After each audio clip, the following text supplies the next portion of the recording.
la Tunisie, l'Algérie, je pensais que c'était presque sûr aussi, l'Égypte, je l'ai dit, la Tunisie, Israël, je l'ai dit, Israël, l'autorité palestinienne, bien sûr, la Jordanie. Alors, Liban, Syrie et Libye n'ont pas encore donné leur réponse, nous allons voir dans les prochaines semaines, mais je crois qu'en tout cas, la très grande majorité des chefs d'État du Sud et bien sûr de l'Europe seront présents le 13 juillet. Mais c'est évidemment le 13 juillet au soir qu'on le saura effectivement. Merci, on vous libère. Alain Leroy, on vous remercie d'avoir participé au débat. Lies Benchedli, un mot sur l'immigration. Vous pensez que c'est un sujet on dit c'est un sujet qui fâche. Est-ce que c'est pas un sujet pour l'instant où il y a trop de positions différentes? Moi, je crois que c'est pas un sujet qui fâche parce que c'est une revendication du peuple de Méditerranée. Il y a une revendication qui est forte de la part de la population des pays du Sud qui souhaite être traité dignement, par exemple dans les consulats de France, lorsqu'ils demandent un visa d'entrée, un visa de circulation. Traité dignement, ça veut dire qu'on vous donne le visa?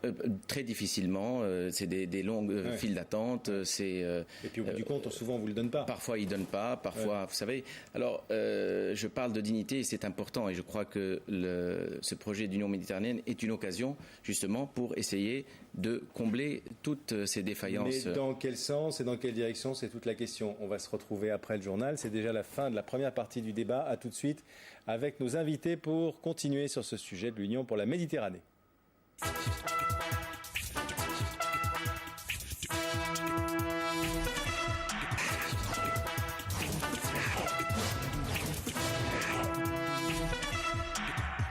L'Union pour la Méditerranée, c'est pour quand? Question que tout le monde se pose, et particulièrement alors que Nicolas Sarkozy est en visite pendant ces 3 prochains jours en Tunisie, un pays, semble-t-il, très important aux yeux de la France, puisqu'on dit même, on en parlera avec les invités tout à l'heure, qu'il pourrait abriter le futur siège de cette Union pour la Méditerranée. Alors nous sommes avec Lies Benchedli, consultant international, président du Cercle d'amitié pour l'Union pour la Méditerranée, avec Kamel Osman qui est fondateur, lui, du MEDAFCO, ça s'appelle Méditerranée Afrique Coalition Développement, un groupement d'intérêt justement pour faire avancer toutes ces idées.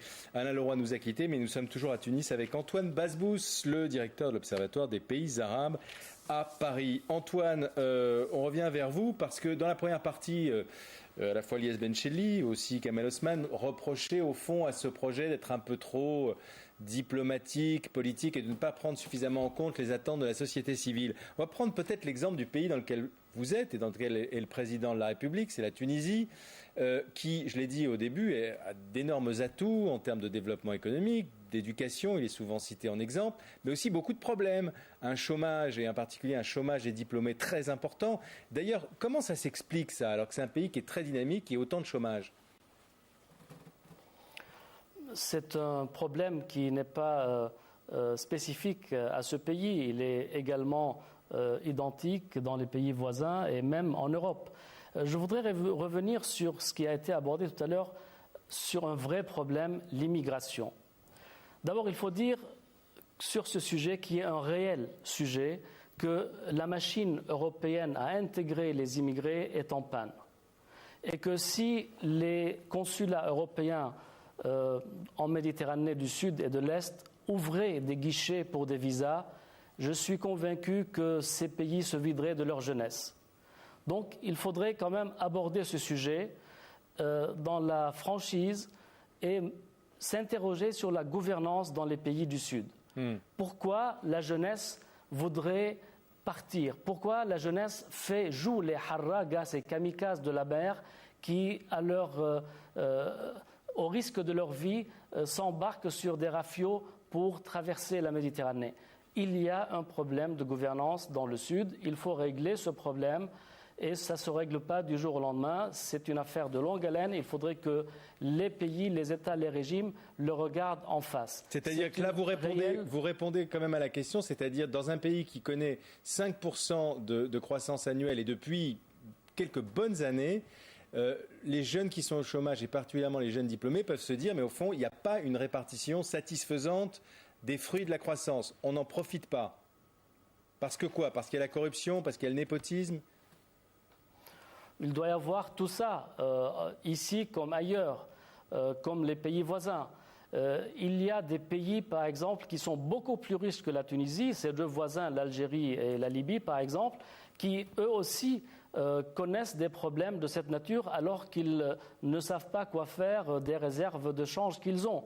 Donc c'est un problème de gouvernance, c'est un problème structurel. Il faudrait modifier l'éducation, l'enseignement pour diriger les jeunes vers des métiers et non pas vers des sciences qui ne débouchent sur aucun métier. Et des métiers qui sont spécifiques à ces pays pour pouvoir se fixer dans ces pays de soleil que les Européens recherchent de façon active pour leurs vacances et pour leurs loisirs. Donc il vaut mieux vivre ici dans le sud avec le soleil, mais avec des emplois sûrs et un meilleur avenir. Les jeunes ont besoin de rêver chez eux et non plus de rêver d'aller au Canada, en Australie, aux États-Unis ou encore sur le vieux continent qui est en train de se fermer devant leur nez. Alors c'est justement un problème. On parle souvent beaucoup des droits de l'homme en Tunisie. C'est un vrai problème, mais relativement peu. En Tunisie, mais pour l'Algérie, pour le Maroc, c'est valable des questions de gouvernance. Vous vous intéressez à la politique dans votre pays, Ilyes Benchegli. Est-ce que la société civile, est-ce que des gens comme vous, puisque vous voulez jouer un rôle dans cette Union méditerranéenne, qu'est-ce que vous avez à dire sur ces questions-là, sur la modernisation, au fond, de la vie politique dans ces pays-là? Je crois que la modernisation de la vie politique en Tunisie est indispensable et inéluctable. Si on fait un retour un petit peu à la déclaration du 7 novembre du président de la République, Ben Ali, lorsqu'il a accédé au pouvoir, il a dit que la Tunisie ne souffrirait plus de présidence à vie. Pourtant, ça continue. Il l'incarne lui-même, puisque là, pour l'instant, ça fait 20 ans qu'il est là, et apparemment, il n'a pas l'air de vouloir s'en aller. Je crois qu'il abordera un nouveau mandat entre 2009 et 2014.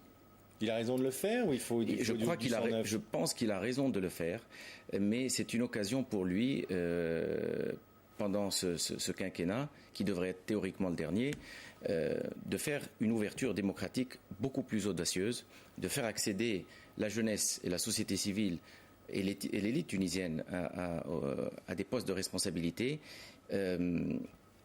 à créer cette démocratie au sein du Parlement, là où devraient être représentés les Tunisiens dans leur majorité. Est-ce qu'on a raison quand on associe, disons, ce projet d'union pour la Méditerranée à la question des libertés et de la démocratie? Est-ce qu'on a raison de vouloir associer les deux et faire avancer les deux de pair?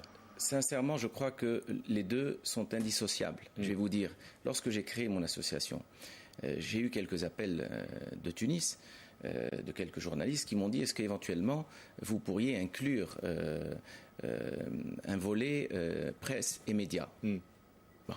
Donc on sent bien qu'il y a une volonté de la part de la société civile, des médias, de pouvoir s'exprimer, de pouvoir émerger, de pouvoir discuter, de pouvoir confronter ces idées. Kamel Osman, vous êtes d'accord avec cette vision-là?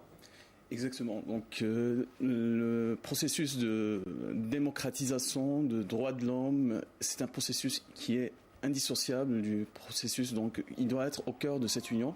Donc il faudrait que cette union justement soutienne cette ouverture qui commence démocratique dans les pays du Maghreb et mettre les mécanismes aussi pour faire en sorte que ce soit un processus irréversible et aussi des mécanismes peut-être dissuasifs pour justement pour éviter de faire marche arrière, pour éviter notamment en Algérie par exemple, il y a une ouverture pour la presse, une liberté de presse peut-être qui est en train de batailler, de s'imposer, mais on voit que la presse ne lâche pas l'affaire, quoi. Elle s'impose et coûte que coûte. Donc il faudrait peut-être mettre des mécanismes méditerranéens pour appuyer ce processus, pour appuyer cette démocratie qui est émergente, mais qui l'est quand même.